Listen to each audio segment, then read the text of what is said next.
Ndomba ianarantsika izay mélodie zay a dia sady hazavaiko aminareo a le teknika kely ao ambadik'izay a ary ohatran'ny farany vidéontsika.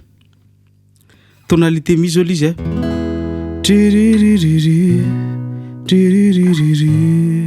ohatray izy a. Ty zao position numéro 5 amin'ny diatonika. Ato hoe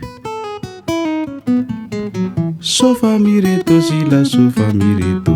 Zany hoe mi dia do izy amin'ny sol fa dia tôna nangalantsika le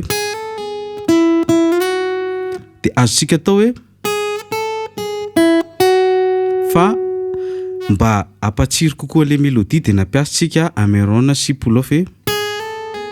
Ty zao Ameron dia pull-off sy toma midina zany dia nanao slide tsika zany hoe au lieu de hoe zany zao tsotra be. Vita zay dia mipita eto amin'ny première position tsika zany hoe ato ndray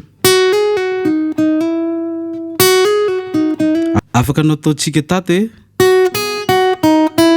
fa tsy mitovy amin'izao le son hoe tia misy charme kokoa le izy. Averintsika zany hatreo aloha hoe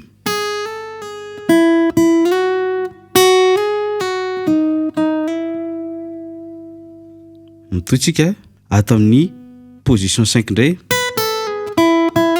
dia aveo miverina ato amin'ny première ao a dia ohatr'izay le izy. Zany hoe rehefa manao mélodie zany ianao a dia tsy voatery hoe position 1 misy amintsika zao a position 2 ny tena manavana antsika dia lasa ato zany antsika hoe dia tsy mahavoaka le hoe tsy mahavoaka an'izay tsika raha ato rery tsy mitovy amin'ny atsika mahazo son aigu kokoa. Samy tsara le izy fa le son nieritreretintsika ho avoaka dia tato amin'le maranitra kokoa tato.